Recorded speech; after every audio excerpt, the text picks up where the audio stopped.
सर्वेभ्यो नमो नमः। सारन गुरु डिजिटल कक्षा में आज फिर आप सभी छात्रों का हार्दिक स्वागत अभिनंदन करते हैं। आशा है आप लोग स्वस्थ होंगे, मस्त होंगे और प्रसन्न होंगे। आज पुनः जो कक्षा 10 के लिए पीयूषम भाग 2 द्रुत पाठ से भवानाष्टकम लिया गया है, उसको हम लोग अध्ययन करेंगे। और इससे पूर्व वीडियो में 6 श्लोक हैं। 3 श्लोक का हम लोग अर्थ भी पढ़े हैं और कैसे इसको सस्वर पाठ करना है इसको भी हम लोग पढ़े हैं। आज फिर इसका एक बार पाठ करके और 3 श्लोक का इसमें अर्थ जो हम लोग है पढ़ेंगे। और यह पद्य काव्य है, इससे पूर्व में भी बताए थे। साहित्य, संस्कृत साहित्य में 2 प्रकार के काव्य होते हैं, एक दृश्य काव्य और एक श्रव्य काव्य। और श्रव्य काव्य के अंतर्गत गद्य काव्य, गद्य पाठ, पद्य काव्य, उसके बाद खंड काव्य और गद्य पद्य मिला हुआ जो है कि ऐसा भी काव्य हम लोग को पढ़ने को क्या होता है, मिलता है। तो यह पद्य के अंतर्गत आता है, इसलिए आता है कि यह छंदोबद्ध है, छंदों में। और गद्य जो होता है वो कैसा होता है? गद्य का लक्षण कहा गया, जैसे यजुर्वेद जो है वह गद्यात्मक वेद है, तो अनियताक्षरवसान यजुः, जिसमें अक्षरों की संख्या निर्धारित न हो, जिसमें अक्षरों की संख्या निर्धारित न हो कि एक में 24 होगा, 35 होगा, 38 होगा, ये निर्धारित संख्या जिसमें न हो वह कौन काव्य कहलाता है? गद्य काव्य कहलाता है। और पद्य काव्य किसको कहा जाता है? तो पद्य काव्य उसको कहा जाता है जो लय अर्थात छंदोबद्ध हो, छंद में एकदम बधा हुआ हो, कसौटी पर, छंद शास्त्र के अनुसार। तो एक बार इसका उच्चारण कर लेंगे और उसके बाद 3 श्लोक इसमें बचा हुआ है, उसका अर्थ जो है हम लोग कर लेंगे। बताए थे एक श्लोक को अनेकों रागों से पढ़ा जाता है। और ये जब आप पढ़ने लगेंगे, द्रुत पाठ हमारे पाठ्यक्रम में इसीलिए रखा गया है कि इस श्लोक को जब 2 बार 2 राग से, 3 राग से, 4 राग से पढ़ेंगे तो आगे जब आप संस्कृत साहित्य का अध्ययन करेंगे तो जितने काव्य आपके आएंगे, 18 पुराण, गीता, रामायण, आप किसी को अच्छे से छंदोबद्ध तरीके से या माने पढ़ सकते हैं कुल मिलाकर के। तो इसका राग जो है कि बहुत सारा राग बन जाएगा, एक राग को हम लोग चुन करके और फिर आगे बढ़ते हैं। जैसे न तातो न माता न बंधु न दाता न पुत्रो न पुत्री न भृत्यो न भर्ता न जाया न विद्या न वृत्तिर्ममैव गतिस्त्वं त्वमेका भवानी। एक राग हो गया। दूसरा, न तातो न माता न बंधु न दाता न पुत्रो न पुत्री न भृत्यो न भर्ता न जाया न विद्या न वृत्तिर्ममैव गतिस्त्वं त्वमेका भवानी। 2 राग हो गया। और भी राग, न तातो न माता न बंधु न दाता न पुत्रो न पुत्री न भृत्यो न भर्ता न जाया न विद्या न वृत्तिर्ममैव गतिस्त्वं त्वमेका भवानि। और भी इसको राग से, न तातो न माता न बंधुर्न दाता न पुत्रो न पुत्री न भृत्यो न भर्ता न जाया न विद्या न वृत्तिर्ममैव गतिस्त्वं त्वमेका भवानि। ये दसहन राग से एक श्लोक को पढ़ा जा सकता है, और ये पढ़ने का फायदा यही है कि ये छोटे छोटे अक्षरों में यह पद्य बताया गया है द्रुतपाद, और आगे जब आप इसको पढ़ेंगे और सारा काव्य और पद्य काव्य, तो क्या होगा कि आपको पढ़ने में सरलता मिलेगी। तो हम लोग इससे पहले वीडियो में जिस राग से पढ़े थे एक बार पूरा उच्चारण करके, और 3 जो अवशेष हमारे श्लोक रह गए हैं उनका अर्थ पढ़ेंगे।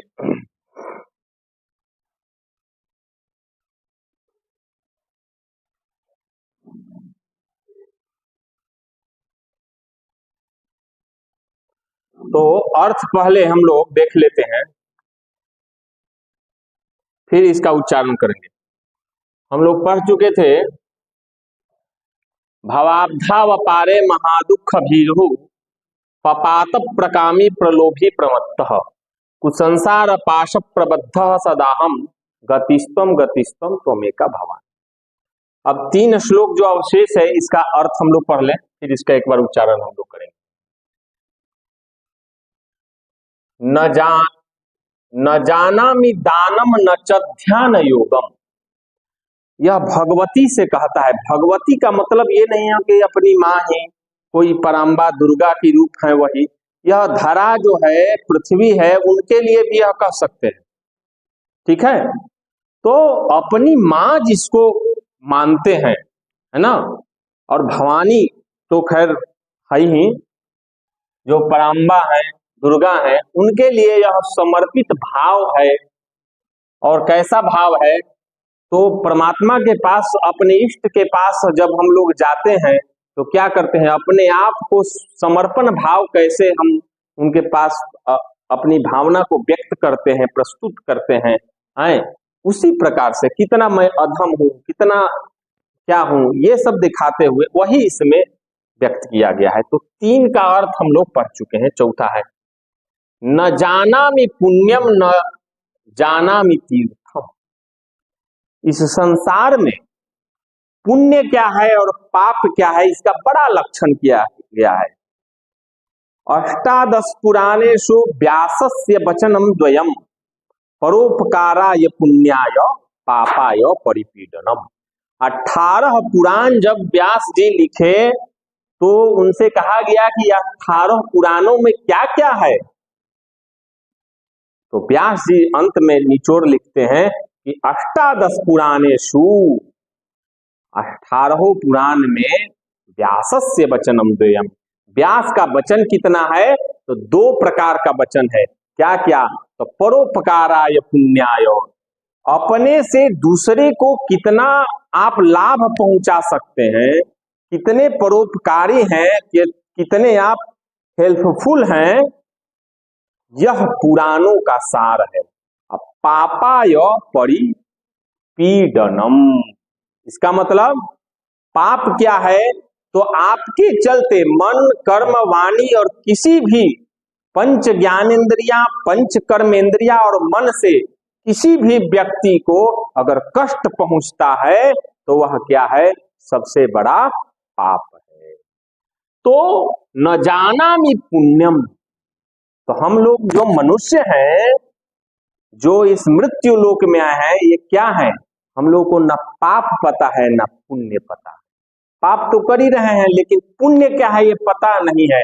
अगर पता है भी, व्यास जी ने लिख दिया परोपकाराय पुण्याय, दूसरे का परोपकार दूसरे के लिए करिए, वही सबसे बड़ा पुण्य है।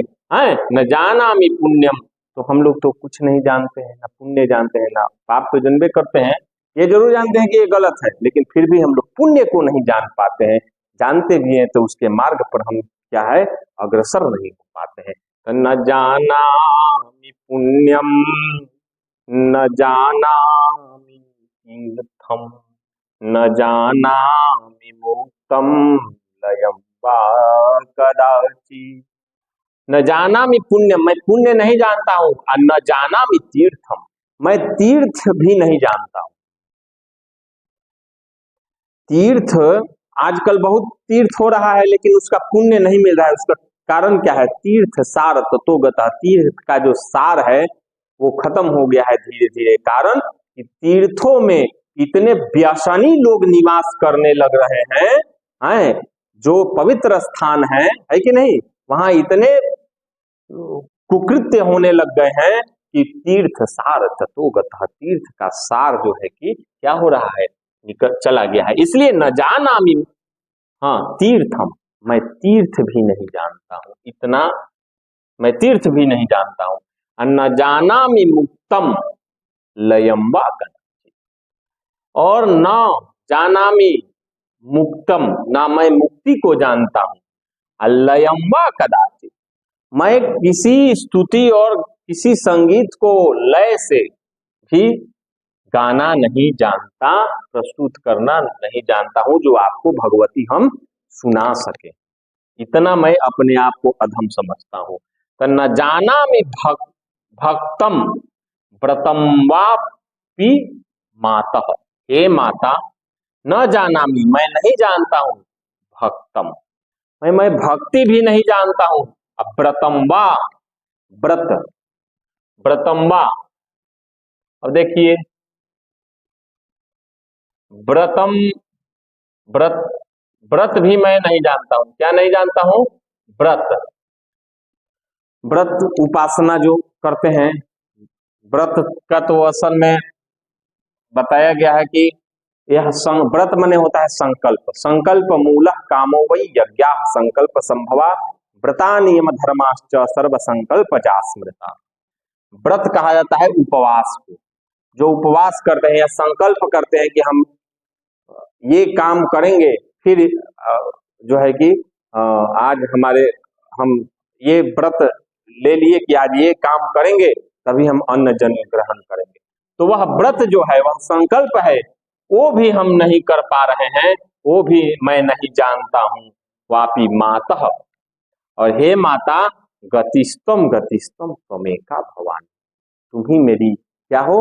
गति हो, है ना, तुम ही मेरी गति हो। माने हमारी नैया अगर पार कोई कर सकता है, तो आप ही है गति, तुम्हारे बिना कोई गति नहीं है। आगे है, कुकर्मी कुसंगी कुबुद्धि कुदासः कुलाचार हीनः कदाचार लीनः कुदृष्टि कुवाक्य प्रबद्धः सदाहम गतिस्तम गतिस्तम त्वमेका भवानी। ये श्लोक में कहा गया है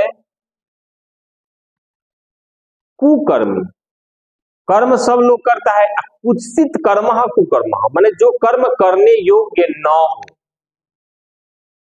जो कर्म करने योग्य आचार विचार में माने सही मार्ग पर जो काम करना चाहिए वो नहीं कर रहे हैं, समझ रहे हैं ना, वैसा मैं हूं। कुसंगी, मेरा जो संगत साथ है, मेरा जो लोगों के साथ उठना बैठना है, वो भी भगवती हे पराम्बा कैसी है? तो कुसंगी है, अच्छे लोगों की साथ नहीं है। और जब कर्म हमारा अच्छा नहीं होगा, दूसरों का साथ हमारा अच्छा नहीं होगा, तो क्या होगा? बुद्धि, जिसके पास जैसे लोगों के पास उठेंगे बैठेंगे, उसी प्रकार से आपकी बुद्धि होती जाएगी। इसलिए विद्यार्थियों के लिए विशेष मैसेज है कि अच्छे छात्रों के साथ उठना बैठना खेलना ये सब कार्य किया जाता है, तो उससे क्या होगा? बुद्धि नहीं होगा, सुबुद्धि हो जाएगा। सुबुद्धि माने सुंदर बुद्धि वाले आप हो जाएंगे, है कि नहीं? तो कुबुद्धः कुदासः, और मैं जिसका दास हूं, दास माने दुनिया में जितना आदमी है इस संसार में, किसी न किसी का दासत्व क्या किया है, स्वीकार किया है।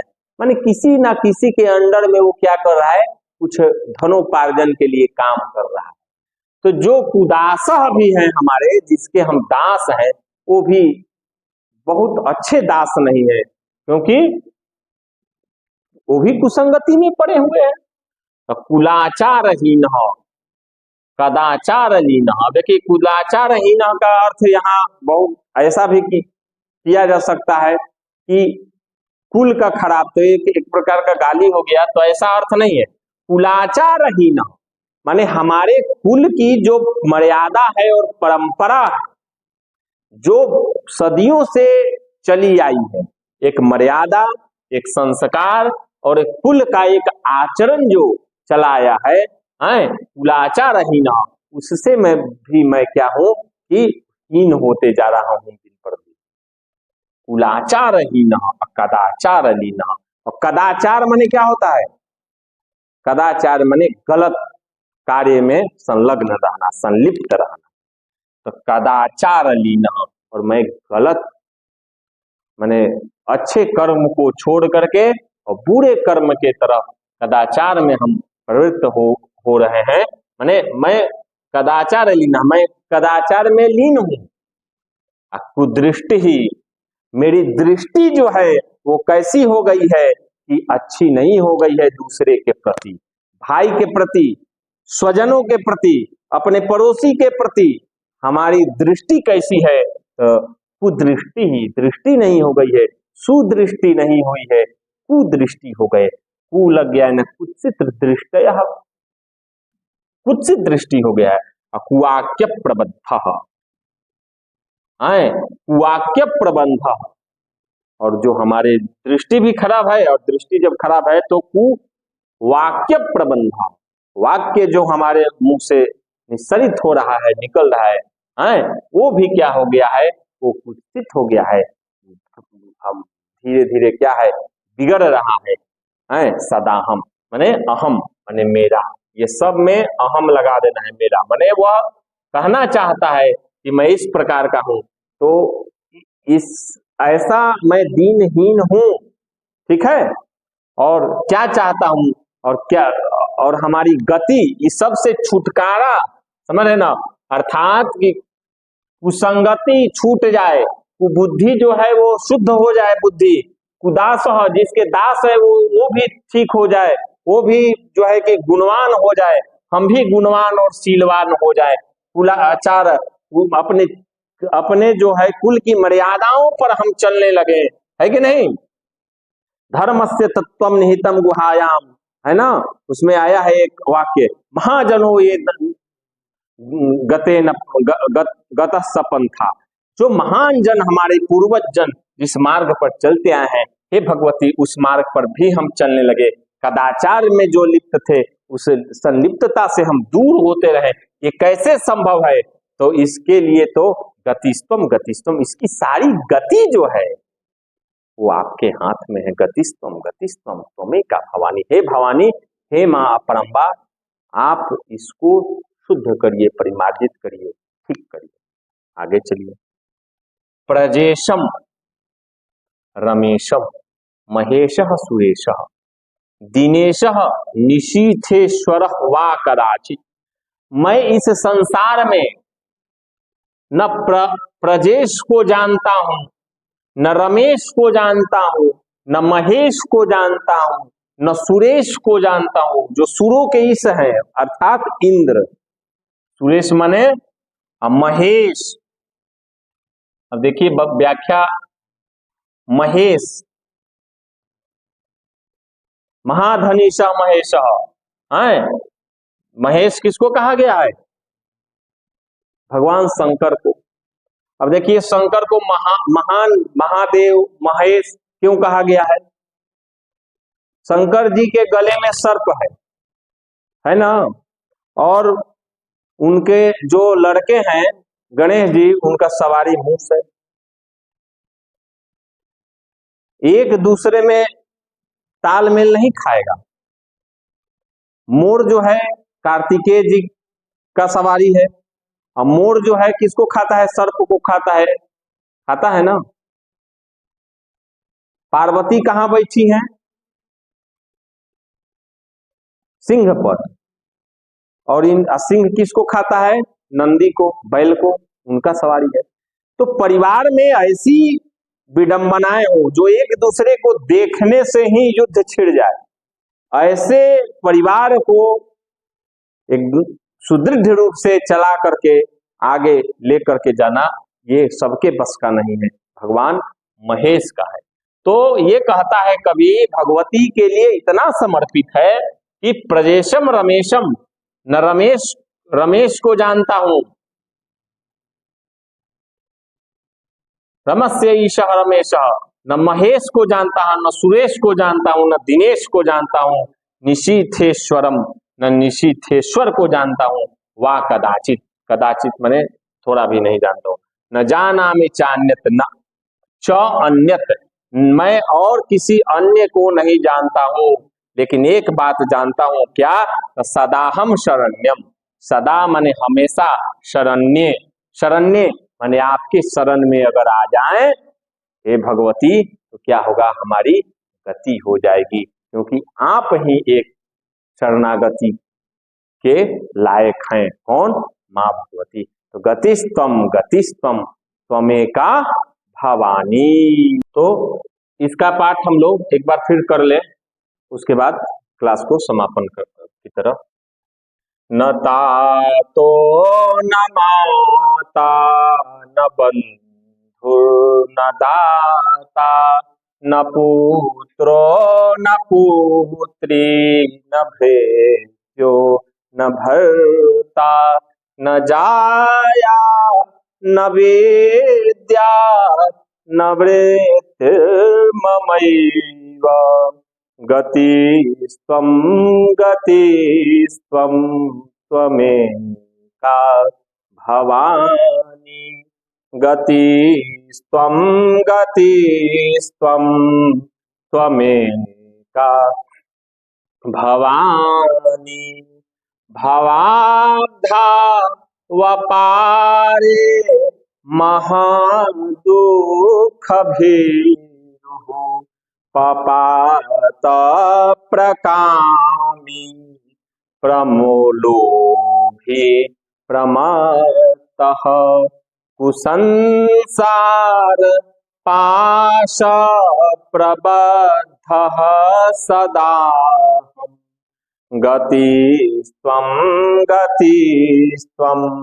त्वमेका भवानी, न जानामि दानं न च ध्यानयोगं न जानामि तन्त्रं न च स्तोत्रमन्त्रं न जानामि पूजां न च न्यासयोगं गतिस्त्वं त्वमेका भवानी, न जानामि पुण्यं न जानामि तीर्थं न जानामि पुण्यं न जानामि तीर्थं न जानामि मोक्षं लयं वा कदाचित् न जानामि भक्तं व्रतं वापि मत्तः गतिस्त्वं त्वमेका भवानी, गतिस्त्वं त्वमेका भवानी, कुकर्मे कुसंगे कुबुद्धः कुदासः कुलाचारहीनः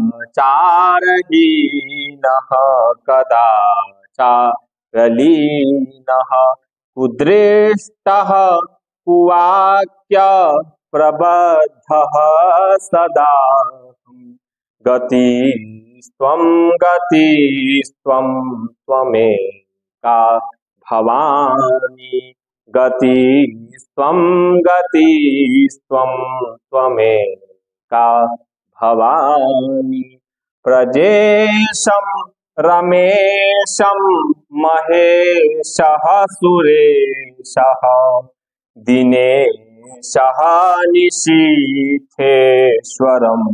वा कदाचित् न जानामि चान्यत् सदाहं शरण्ये गतिस्त्वं गतिस्त्वं त्वमेका भवानी गतिस्त्वं गतिस्त्वं त्वमेका भवानी।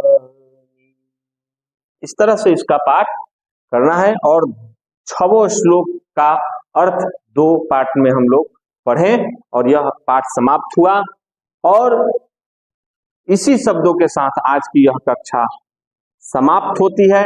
पुनः हम लोग दूसरी कक्षा में दूसरा विषय लेकर के प्रस्तुत होंगे। जयतु संस्कृतम जयतु भारत।